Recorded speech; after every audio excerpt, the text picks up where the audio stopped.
Hi guys, and welcome to another tutorial. Today I'm going to be showing you guys how to do the turkey stitch or turkey work. Is also another name it goes by. For the turkey stitch, let me show you guys where I have used it in the past.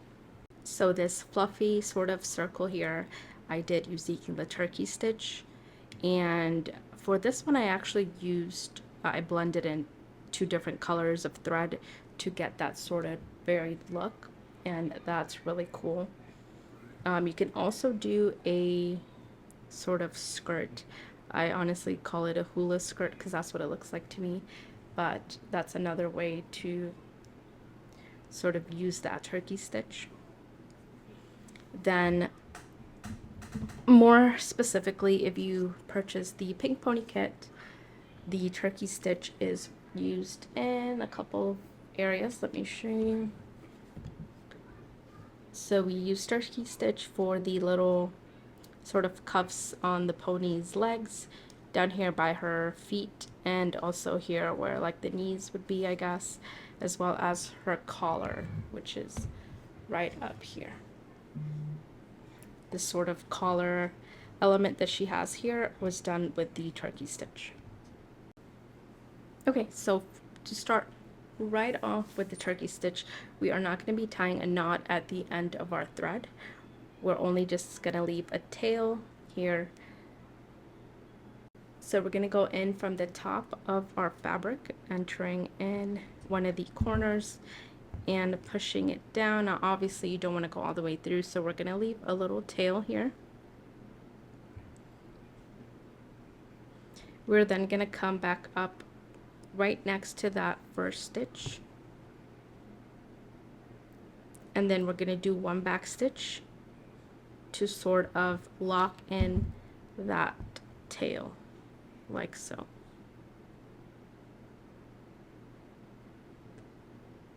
You're then going to want to come up right in between that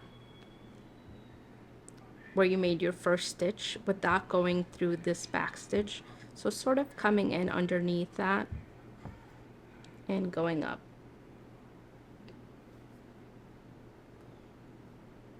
Okay, and then you're going to move forward by one stitch. You're going to come down, but you're going to leave a loop about the same size as that original one. We're then going to start the next stitch right where we ended that first back stitch.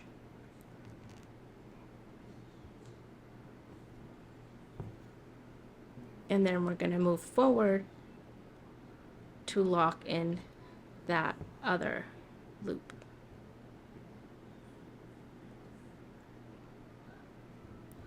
For the next stitch, you're going to come up in between that loop at that middle point between those two stitches, and then you're going to step over to the other side one stitch, and then you're going to make your next loop. So once again, we're going to go back where we finished off our last stitch to step on this loop and lock it into place. And then we're going to come in from that middle point to create our next loop.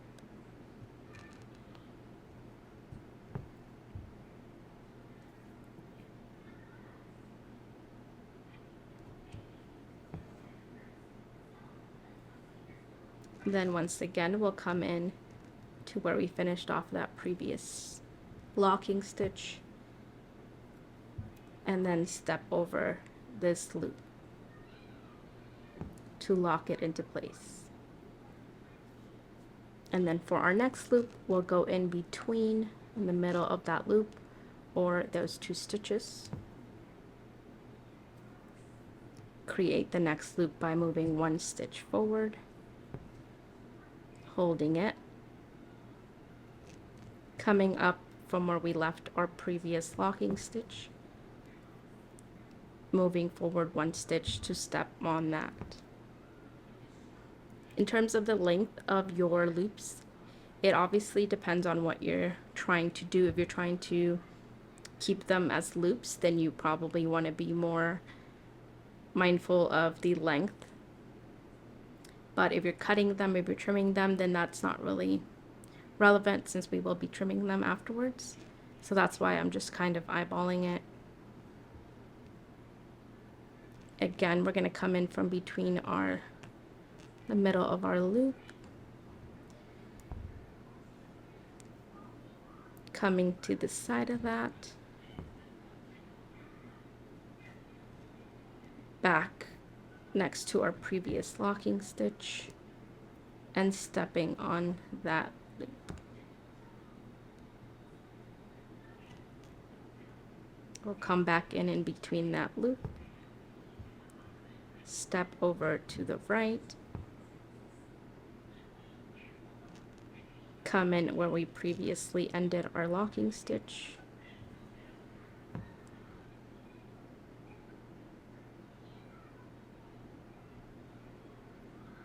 and then lock in.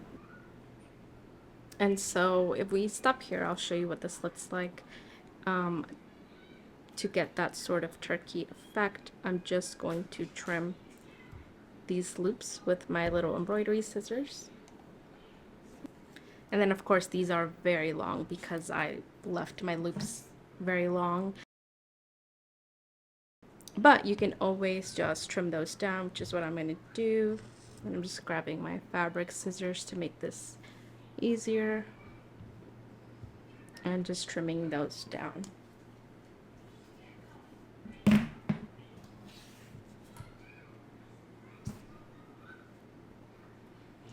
And that's how you do that turkey stitch. We're going to do this sort of curved shape to show you guys, but ultimately you're going to just be following whatever shape, whether that's a circle, a line, an arc, to create those little loops. So we're going to go back into the fabric and leave a little tail.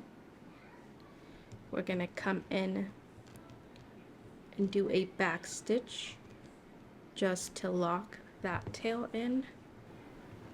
You're going to want to then come back up from that same sort of back stitch, try and go underneath it to come up to the top.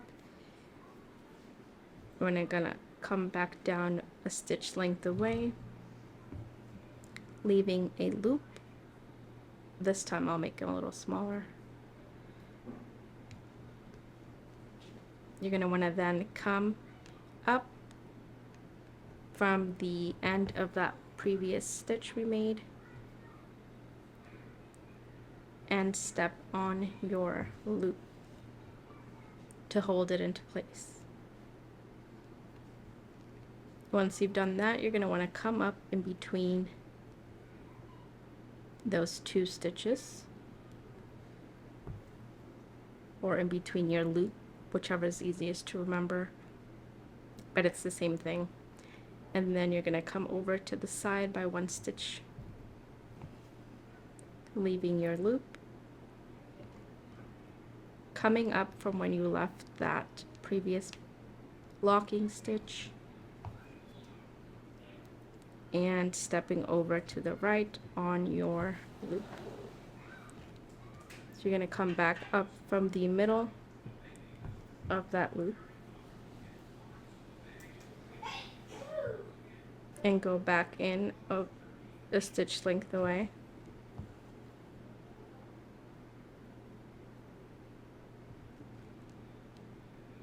Come back to where you left your previous locking stitch, go to the right to step on your loop.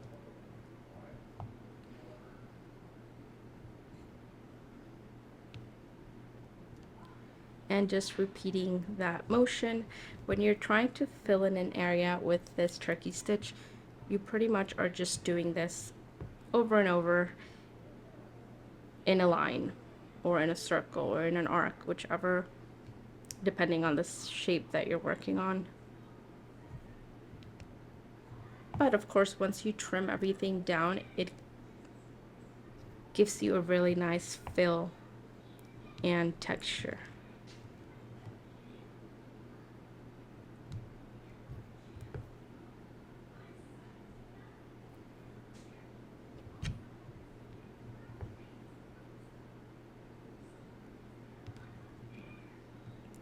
come up to your previous locking stitch and go over your loop to step on it.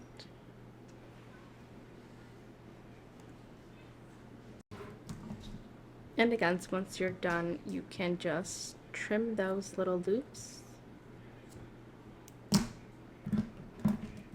and shorten the size of your strings, your tails.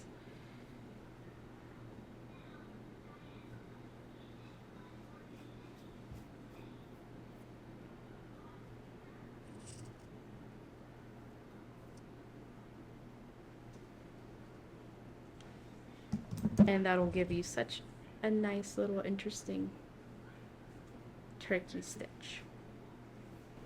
But that is it for our turkey stitch tutorial. I know this one could be a little bit more intimidating, but I promise you, practice makes perfect. Just play with it, practice. Embroidery is very forgiving. If you guys have any questions, leave them down below, but I will see you guys on the next video.